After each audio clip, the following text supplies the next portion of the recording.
దానికి తెలంగాణ రాష్ట్రంలో ఏదైతే బీసీ డిక్లరేషన్ కామారెడ్డి ప్రకారం 42% ప్రకారమే అయితేనే ఈరోజు తెలంగాణ రాష్ట్రంలో స్థానిక సంస్థల ఎలక్షన్ నిర్వహిస్తామని చెప్పేసినటువంటి కాంగ్రెస్ పార్టీ మరోసారి బీసీని నిట్టనిలో మోసం చేస్తున్నటువంటి పరిస్థితి. అసలు స్థానిక సంస్థల ఎలక్షన్లో బీసీలకు సంబంధించి 42% రిజర్వేషన్లు అమలు అవుతాయా లేదా అనే అంశానికి మనతో మాట్లాడేందుకు కూడా ఓయూ జేఏసీకి సంబంధించి కూడా వేణుకుమార్ మనతో ఉన్నారు. ఆయన అడిగి మరిన్ని విషయాలు తెలుసుకునే ప్రయత్నం చేద్దాం. అలా ఒకసారి ఇంట్రడ్యూస్ యువర్ సెల్ఫ్, తర్వాత మీరు ఒకసారి అసలు ఈ బీసీ డిక్లరేషన్ అనేది కాంగ్రెస్ పార్టీ చేస్తున్నటువంటి ఒక మోసపూరిత చర్యగా చూసుకోవచ్చా నిజంగా, లేకపోతే ఈ పార్టీ అమలు చేస్తుందని చెప్పేసి మీరు నమ్ముతున్నారా? 100% కాంగ్రెస్ పార్టీ మోసపూరిత చర్యతోనే పోతుంది.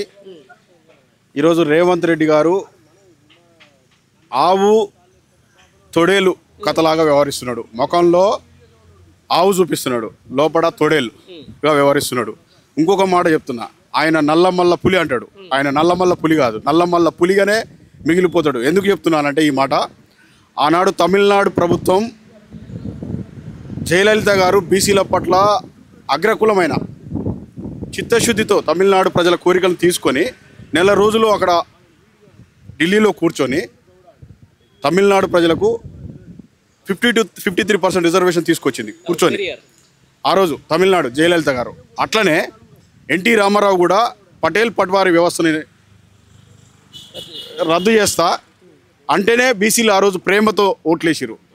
మొన్న కూడా కామారెడ్డి డిక్లరేషన్ అంటేనే బీసీలకు 42% అంటేనే, కామారెడ్డి డిక్లరేషన్లో బీసీలకు 42% అంటేనే ఓట్లేసిరు. చూడండి ఇక్కడ లాజికల్ చూడండి, బీసీల యొక్క చిత్తశుద్ధి ఏంది, బీసీ లీడర్లకు ఉన్న చిత్తశుద్ధి ఏంది. 70 ఏళ్ల కాలం నుంచి ఎదురు చూస్తున్నారు బీసీలు. అందుకే మన కాంగ్రెస్ పార్టీకి అధికారం ఇచ్చారు. బీసీలను కనుక మోసం చేస్తే రేవంత్ రెడ్డి గారి ప్రభుత్వానికి గ్రామ పంచాయతీలలో ఒక సర్పంచ్ వార్డు మెంబర్ కూడా గెలవరు. 100%. రైట్, ఇదే విషయానికి సంబంధించిన నడుస్తూ ఉంది. అంటే బీసీ డిక్లరేషన్ అనేది కూడా ఇప్పుడు ఒక హాట్ టాపిక్గా ఉంది. ఎందుకంటే ఇప్పుడు స్థానిక సంస్థల ఎలక్షన్లు వస్తూ ఉన్నాయి. ఈ నేపథ్యంలో కూడా చాలామంది బీసీలు కూడా మాకు పదవులు వస్తాయని చెప్పేసి కూడా ఊళ్ళల్లో కానీ లేకపోతే ఎదురు చూస్తున్నటువంటి సందర్భం. కానీ ఈ దాని మీద వాళ్ళ ఆశల మీద అడియాసలు చేస్తూ కూడా 42% ఏదైతే రిజర్వేషన్లు అమలు చేయకుండానే ఈరోజు ఈ మంత్ లాస్ట్ వరకు ఒక నోటిఫికేషన్ వస్తుందని చెప్పేసి ముందుగా ఎంపీటీసీ జెడ్పీటీసీ ఎలక్షన్లు నిర్వహిస్తామని చెప్పేసి కూడా ప్రభుత్వం నుంచి కొన్ని లీకులు వస్తూ ఉన్నాయి. దీన్ని ఎట్లా చూస్తున్నారు? నిజంగానే వాస్తవమే, రేవంత్ రెడ్డి గారు లీక్లు ఇస్తున్నాడు, గ్రామ పంచాయతీ ఎన్నికలు నగరం మోగిస్తున్నాడు. ఒక పక్క అతను అంటున్నాడు, ఒక పక్క వారి యొక్క ఖమ్మం జిల్లాకు సంబంధించినటువంటి పొంగిలేడి గారు ఆయన అంటున్నాడు, ఒకసారి సీతక్కతో అనిపిస్తున్నాడు. ఆయన కులగణన చేసిండు, నిజంగా కూడా క్యాస్ట్ సెన్సస్ చేసిండు. మరి అవి బహిర్గతం చేయలేదు, ఈ రోజుకి బహిర్గతం చేయలేదు. ప్లస్ 42% రిజర్వేషన్లు ఇవ్వట్లేదు. పైగా ఢిల్లీకి మా చిరంజీవి సార్ ఆధ్వర్యం, BC intellectual forum chairman Chiranjeevi sir, అట్లనే బీసీ సంఘాలు జాజుల సీనన్న, ఇట్లా కలిసి వచ్చే సంఘాలన్నీ ఢిల్లీలో కూర్చొని ఆయనే స్వయాన వచ్చిండు. అక్కడ కూర్చున్నాడు, బీసీల పట్ల నేను నిజాయితీగా ఉంటా, చిత్తశుద్ధిగా ఉంటా, నేను తప్ప ఎవరు కాదు, మీకు నేను పూర్తిగా సహకరిస్తా అని చెప్పిండు. కానీ ఈ రోజుకి కూడా ఆ ఫైల్ రాష్ట్రపతి ముందర ఉంది. ఈరోజు ఫైల్ రాష్ట్రపతి ముందర ఉంది. కనీసం ఆ ఫైల్ గురించి ఈ రోజు కూడా మాట్లాడలేదు. కానీ నగర పంచాయతీ నగరం మోగిస్తున్నాడు. ఇది ఎట్లా చిత్తశుద్ధి అంటారు?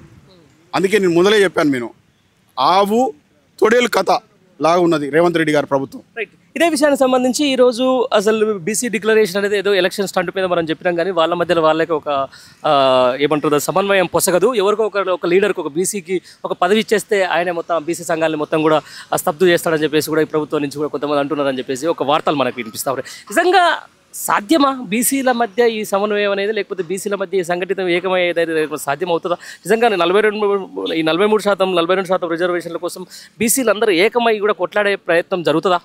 100% బీసీలు ఏకమయ్యే సిచ్యువేషన్ వచ్చింది రాష్ట్రంలో. దానికి ఖచ్చితంగా భవిష్యత్తులో వీళ్ళు కనుక ఈ 42% ఇవ్వకుండా ఎన్నికలకు పోతే వీళ్ళకు ఒక సీటు రాదు, వార్డు మెంబర్ రాదు. మేము కూడా ఆల్రెడీ అన్ని సంఘాలు బీసీ సంఘాలు యాక్టివేట్ అయినాయి. ఖచ్చితంగా అవసరమైతే రాజ్యాధికారం కోసమే ఎదురు చూస్తున్నాం 100%. దాంట్లో డౌట్ ఏం లేదు. ఈ రేవంత్ రెడ్డి సర్కార్కి ఎలా బుద్ధి చెప్పాలో తెలుసు. వీళ్ళ డ్యూయల్ గేమ్ ఏందో అందరికీ అర్థమైపోతున్నది, అన్ని సంఘాలకు అర్థమైపోయింది. 100% మేము కూడా తెలంగాణ ఉద్యమం ఏ విధంగా జరిగిందో ఆ రోజు అదే స్ఫూర్తితో పనిచేస్తాం.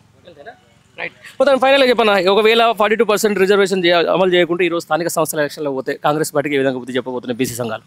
100% రాష్ట్ర వ్యాప్తంగా ధర్నాలు, రాస్తారోకలు, ఎంపీడీఓ ఆఫీసులు 100% ముట్టడిస్తాం. అన్ని సంఘాలను కలుపుకొని, కలిసి వచ్చే సంఘాలన్నిట్లని కలుపుకొని ముట్టడి చేస్తాం. Thank you very much.